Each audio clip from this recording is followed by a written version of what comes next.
How did you get that footage of Diddy? I figured most journalists would not disclose their sources. If Sean Combs watches this, what do you think he's going to feel? Like, wow, this is amazing. I think he's going to say this is the best documentary I've seen in a long time. My favorite villain? I kind of like Diddy. There are no misconceptions about me. Let me finish. This is the father of the joint venture deals, the label deals, That's right. the production deals. That's right. This is the father. I'm gonna keep it a buck. I'm gonna big up Dallas Austin because he pulled this all up. But when he did it, it was the complete shifting of the climate. We ain't never seen it before, the same way. There's been a lot of greatness after, but they added to the floors of the skyscraper. He designed the foundation for that skyscraper to stand on. Give it up for the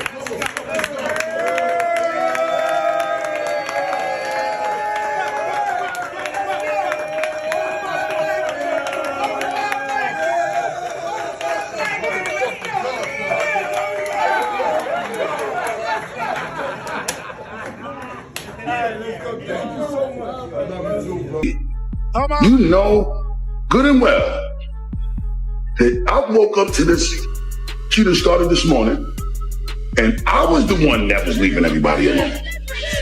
So what you doing is giving false narratives, homie. You talking about you just went to buy a leather jacket. You ain't bothering nobody. You left alone. And I went and bought a leather hairline. Well, let me tell you something, buddy. The internet has erupted after an alleged leak placed Busta Rhymes at the center of a fast-spreading controversy, quickly gaining traction across social media platforms.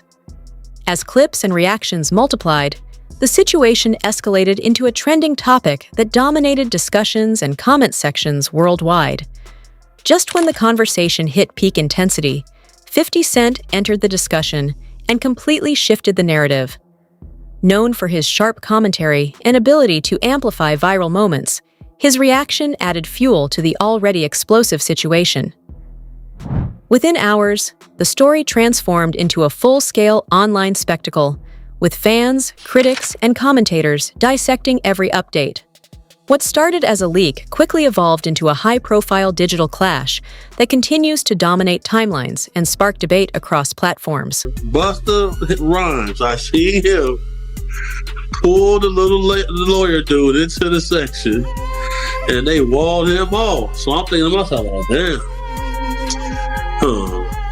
Well, he ain't come. Well, he came with us, but I usually got a rule: you come with us, you gotta leave with us. Cause I'm this big black him. I'm gonna be the only person they come to pick up first, if one of y'all don't show up home. So it's like I try to stick to my protocol. Man, the dude stayed with them. And then his boyfriend was on Facebook woofing the whole next day. Oh, motherfuckers ain't loyal and all of this shit. Wait a minute, hold on. Anyone else can look at this on Facebook? Yeah, I'm gonna find this man page, bro. Clown, they weirdos, because you know they paid me to come on the stream before, so they control. So I'm like, y'all making fake content? So when I seen them in person, Wax say, calm down, CC, it's just for the internet. It's just content. We know Busta Rhymes gay, but you can't be saying that. I'm looking like, what? And then the dude, loose cannon, like, CC, man, you gotta calm down, man. We just getting content off. I say, bro, we not playing, making fake content. So now that I see that's what they do. Knows what a rainbow is, you know what I'm saying? Everybody knows what the sky can bring. It brings rain, it brings the sun. Like, you understand what life is too, you know? So for me to know that you have a great, you know, Raymona Harvey is Busta Rhymes, this is his real name.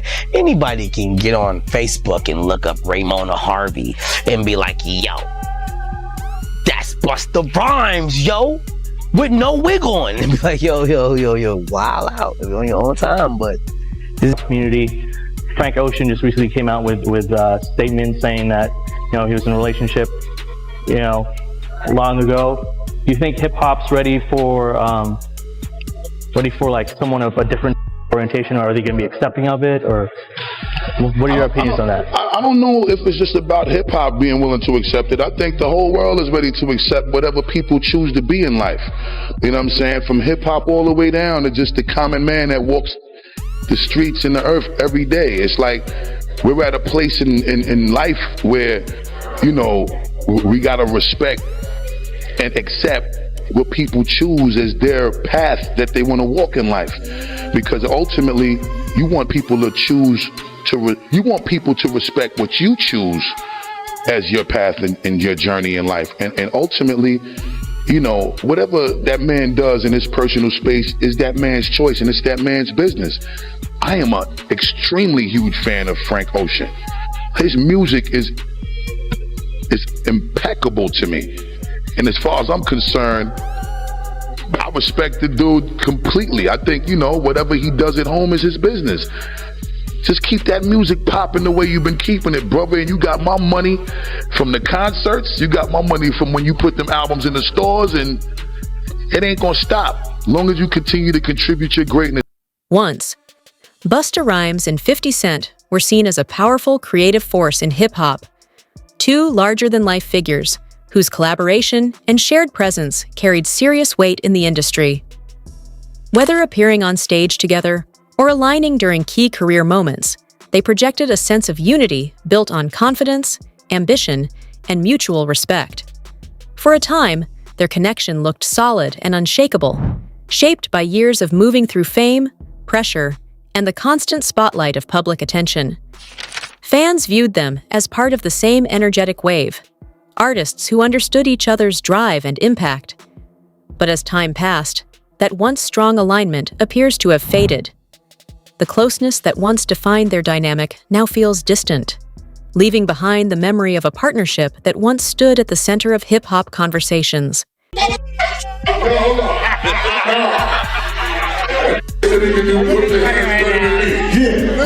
do me a favor, right? Explain to you what the listen what you're saying, y'all. That was it right there. Now, Fib, I'm gonna challenge you for real. What you doing this? What is that, man? It's real pizza. I can't afford nothing, man. All my money's at Western Holdings. Don't worry, we're rich. Where's the mom? It was my birthday.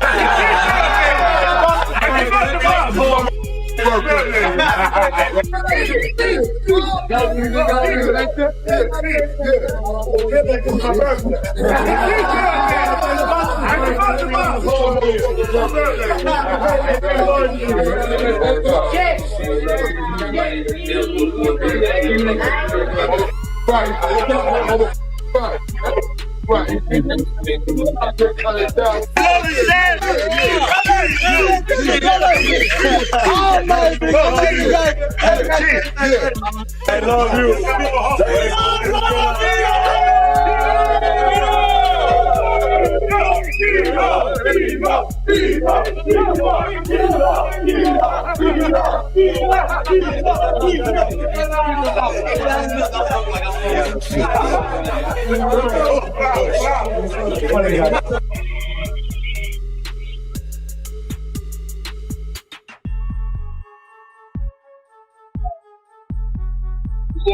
We are the Eutychus. We are dealing with Eutychus. You know, cool from Cool Dre. Eutychus. We are dealing with Eutychus. Hello, I'm Amber. How are you? Nice to see you. Welcome aboard. Pleasure, Amber. Thank you. As we always say, the blessings don't stop, so we ain't stopping. Stay blessed up. Don't block your blessing. Know when to get out the way so that the passions can be free, to let the blessings continue to be bestowed in abundance. The birthday turn up ain't done no time soon. Happy Memorial Day weekend. We are here with Eutychus in 1 week. Wow. Worldwide. 840,000 tickets sold in 1 week. 840,000 tickets in 1 week. No, hold up. Nigga, hold up. Stop. So sold 675,000 tickets before the first show in 4 days. That's because I've been out of the country. He was hitting me 3 days in a row. Like, he hit me the first day. A's. Busta Rhymes found his name circulating through online discussions for controversial reasons. He began to feel that the situation was being intensified by outside influence. The sudden wave of backlash seemed unusually coordinated to him, leading to growing suspicion that 50 Cent, an artist widely recognized for his ability to shape online narratives, might be indirectly fueling the attention. In response, subtle comments began to surface, with Busta Rhymes hinting at shifts in the music landscape and questioning recent creative directions in the industry. Some observers interpreted this as an attempt to steer attention away from the ongoing chatter surrounding his name, while others saw it as a broader critique of current trends. However, anyone familiar with 50 Cent knows he rarely ignores being mentioned in public disputes. When he chooses to respond, the ripple effect is often immediate and far-reaching, turning small tensions into major talking points across the music world. My last show was November 21st. He's still on that same tour. Yeah, man. He don't play with that work. Ever since he first came to Violator and the first Get Rich or Die Trying came out, he was the only one that would jump on a plane like the cab. Right. Go get it. That got no problem flying 20 hours somewhere and coming back home the next day. This is how he was from the beginning. So being on that tour and being able to do all of those antics every night, the way it was received was phenomenal. If Busta ever try to phone me, hit you with no delay, so what you saying, yo? Silly with that 9 million, what the devil, yo? Yeah, I can hit better than him. He better not play with me. I will and perform Busta Rhymes' show. Look, man, if they try to say that if you ever thought that the Busta Rhymes was better than me, you crazy. You crazy, man. You just looking at this the wrong way. Hey, yo, Fifth, I ain't gonna lie, I'm gonna give it up to you. The production on your show, incredible. Light show, incredible. The dances, incredible. The outfit changes, incredible. Significant improvement since the way you used to perform back in the day. Like, looking like you fanning a fart is a better performance than Busta Rhymes. You out your rabbit. Keep fanning the fart. Keep fanning the fart. Hey, yo, what you say, Split? F50, fanning the fart Ferrari. F50, break it down. Fan it down. Man, I'm chilling. I ain't bothering nobody. I'm just chilling. You know what I'm saying? I go shopping. I give me a mean leather jacket. I think I'm doing my thing. I'm like, I'm my own little planet. I ain't with nobody. He's always got to try to one up on me, right? Have one up on me. I get a banging leather jacket. This Busta get a leather line up. 50 Cent didn't take long to respond, jumping into the situation within hours and posting on Instagram with a calm, confident tone that made it clear he was fully aware of the attention building around him. His reaction was sharp and intentional, aimed directly at Busta Rhymes, instantly setting off a wave of online engagement. Within minutes, the clip spread across platforms, with comment sections exploding, users reposting highlights, and fans breaking down every word. Memes and reactions quickly followed, turning the exchange into a viral talking point that dominated feeds. But the situation didn't stop there. Busta Rhymes answered back just as quickly, bringing high energy and quick-witted replies that shifted the momentum again. What started as a single online response soon escalated into a back-and-forth digital showdown, with each post fueling more attention and keeping audiences locked in as the tension continued to build.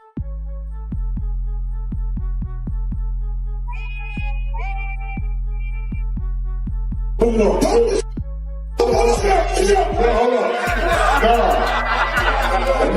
You put your hands better than me. Yeah. So do me a favor, right? Spare you another layer to what you're saying, yo. That was it right there. Now, Viv, I'm gonna tell you for real. What you do at this time, you gotta get low with the mix, though. You know how I do it on that. I don't know this. I usually do it how he do it. I see the way I do it. I want to see the breath control everything. I want to do it. No, that's when I'm in the shower. I'm busting rhymes. That's not how I do it in the shower. Now, get you another answer what you saying, yo. I'm sitting with the ice cream with the gilly, yo. Don't stop. Don't stop. Man, y'all got to pay me big money for this shit.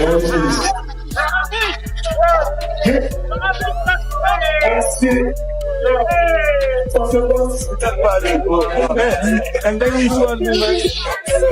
Dragon season. Everybody go get your Dragon mask. Available on Busta Rhymes Universe. Click the link in the bio. Shop Busta Rhymes Universe right now. It's that time. Dragon season. Yeah, we dropping Unleash Me at midnight too. We ain't playing no games with none of y'all. What season is it? What season is it? What season is it? I woke up to this. She just started this morning, and I was the one that was leaving everybody alone. So what you doing is giving false narratives, homie. You talking about you just went to buy a leather jacket. You ain't bothering nobody. You left alone. And I went and bought a leather hairline. Well, let me tell you something, buddy. On some real G. Now I'm going to tell you when you clowns. Let me tell you something. It's already been sanctioned on how I'm going to hit him. You talking about that pimpin' curly that you was doing as a character? But no, you was doing pimpin' curly in real life too. Trying to look like Rico Suave or one of them going down the red carpet at one of them movies you was involved with. And I don't want you to use that as no excuse neither, talking about you was playing a character. You wasn't in character when you had to go down that red carpet. You could have got back to yourself. You chose to stay in character with that Rico Suave, some berries and sweet juices you had up in your head top. Now, I do want you to know I'm your brother, so I'm gonna always support you and everything you do. I ain't been doing nothing but that since the inception of our friendship. Follow it up. Now, with that being said, I got one question to the masses. There's several products that you have to incorporate to get you to look like Rico 50. All right? Rico Suave. We talking about Rico 50. Let's see which one of the products that he used to get to looking like Rico 50. Was it this? Or was it this? Or was it this? Matter of fact, I think the real question is, did he blend all three of these to look like this? Chill. I got a grand prize for anyone that jumps in the comments, any consumer around the world that used to also use these products to help identify, doing a forensic deep dive and a research and a data analytics on those products to help us understand, was it a combined effort of all three, or was it a combined effort of two, or was it just one of them to get you to look like Rico 50? Come on. Now, with that being said, if you guess right what the blend was chemically for that berry juice look for Rico 50, you might win a grand prize. Until then, just know, the blessings don't stop.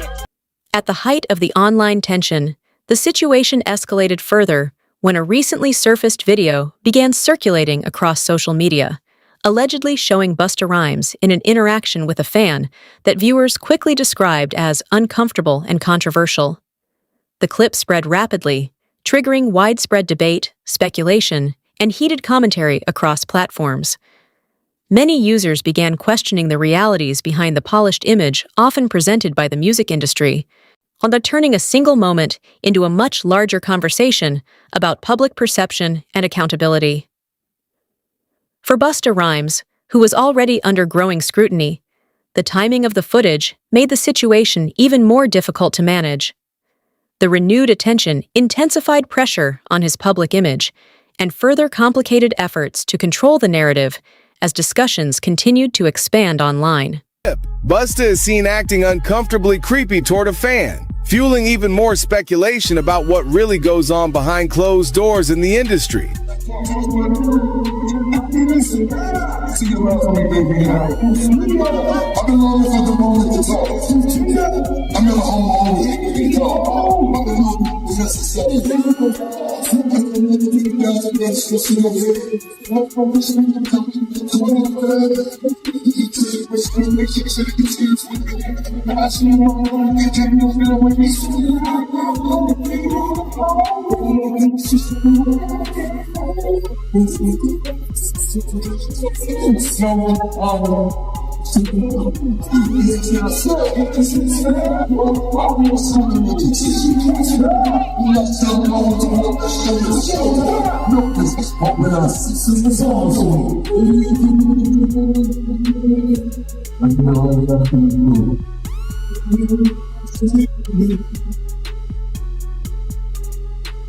A video went viral of Busta flirting with a concert goer in suggestive fashion while opening for the G-Unit boss on his final lap tour in St. Paul, Minnesota last Friday, September 15th. The clip showed him holding his microphone near his crotch and stroking it as if it was an erect while staring at a fan in the crowd and sticking his tongue out.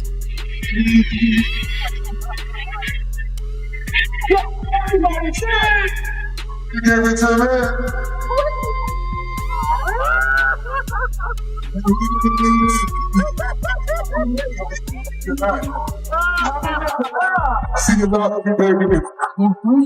After the video caused a stir on social media, with some people horrified by Busta's shamelessly horny behavior, 50 Cent reshared it on his Instagram page on Monday, September 18th, along with a few words clowning his close friend. Busta stole this move from me. I used to do this to Magic Stick 10 years ago. Now it just feels dirty, inappropriate, unnecessary. This is giving your old uncle at the barbecue that won't go sit down vibes, right? Busta Rhymes saw the funny side of it as he responded with several laughing face emojis in the comment section. This isn't the first time that 50 Cent has ripped Busta Rhymes on the road.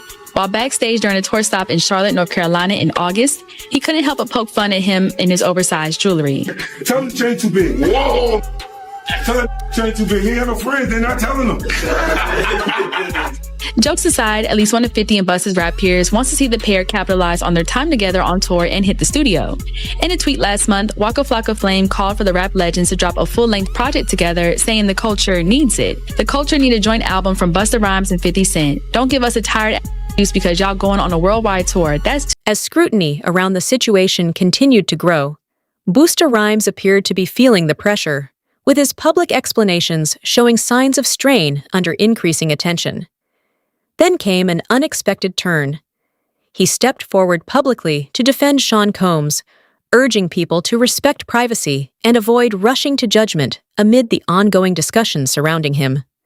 The statement immediately sparked confusion and strong reactions online. Many observers questioned the timing and reasoning behind his stance, especially given the broader speculation already circulating within the entertainment world. What followed was a wave of debate across social media, with critics and fans alike dissecting his comments. Some viewed it as loyalty under pressure, while others interpreted it as a calculated move that only added more fuel to an already heated conversation about alliances and influence in the industry. In the music industry and the headlines pertaining to Diddy, how closely are you paying attention to his case, the allegations, and the things that are coming forward with him? I don't pay attention to none of it. I just kind of like to pay attention to the truth. When that time manifests, then, we'll speak about this, hopefully when that time comes. As far as I'm concerned, I don't really like to speak on situations that I'm not well versed in, and that's not really my situation. You know what I'm saying? But I wish the best for everyone involved. God bless everyone involved. And, I think that we should all kind of be a little more mindful of how much we speak on other things when it's as sensitive as this. And it's incredibly sensitive. It's extremely sensitive, and I think that people don't keep in mind the effect of what their opinion can have. And I think it's really, really important that we reserve our opinions until we understand what the undisputed truth is, because an opinion can detrimentally affect someone short-term and long-term. And I just, from my own learning experiences and being through, none of us are exempt from going through challenges and obstacles and trials and tribulations, some way more intense and extreme than others. But I think at the end of the day, as we go through these things, we learn from them, and we also got to learn how to help people get through them. And that's the angle in life that I like to approach things from, because I know if any one of us is going through challenges in general, we do want some sort of help and guidance and support to not make those mistakes again. Have you had the chance to speak to Diddy? I spoke to him a few times before, like, it got a little out of control. But a lot of the times when people are going through things, we got to respect the space and the privacy that they need to process how they're going to deal with the things that they're going through, you know. And a federal judge dropped multiple charges in a $30 million civil lawsuit against him. The New York judge dismissed the most serious allegations in the lawsuit from former music producer Rodney Lil Rod Jones and warned Jones's attorney to stop making, quote, irrelevant insults, misstatements, and exaggerations. Combs denies all the allegations against him. And this all comes as a new ABC News podcast is shedding light on the criminal charges and civil lawsuits against Diddy and his claims of innocence. Bad Rap, the case against Diddy, is brought to you by host ABC News legal contributor Brian Buckmeyer, and I spoke with Brian yesterday to tell us all about it. Take a look. Congratulations on the new podcast. I know our viewers are excited because you're a familiar face around here. So I want to start there because you are on here almost every week, if not more often, with me talking about big cases in the news. So what made you focus on this one? What is it about Diddy's case that made you want to dig deeper? So I think it's a combination of, and I think we can all kind of agree to some extent, everyone knows Puffy, Puff Daddy, Sean Combs, in some way, shape, or form through his music. He's had a huge influence in the way that we look at hip hop, the way we look at millionaires, billionaires, fashion, things like that. And then all of a sudden, we have this massive criminal case. And I think a lot of people are looking back and saying, what? I heard a whisper, I heard a rumor. Is this connected? Is it not? And I think both as an attorney and as just a person who was born in the 80s, this fascinated me, and I really appreciate ABC and everyone involved, because when I came with a crazy idea of like, what about a podcast? People were like, you know what? Yeah, let's see how this works. How significant is it that this federal judge just dropped multiple charges from Lil Rod's civil lawsuit? So I get that it's a big headline, and it is significant if you're looking at it just as this civil lawsuit. And I think the Rodney Jones lawsuit was massive in the sense that it led to the raids of Sean Combs' homes, because in that lawsuit he said, this is where the videos are, this is what he's doing with it, all these allegations, and likely led to this federal indictment. But the reason why these charges got dismissed is because of pleadings. The way that the attorney pled out the charges with RICO, for example, that highest charge, and couldn't connect an alleged criminal enterprise to the damages that Rodney Jones says that he faced. Now, does that mean that Sean Combs had a RICO enterprise? Maybe, maybe not. But it means in the civil lawsuit, it's not going to apply. So for his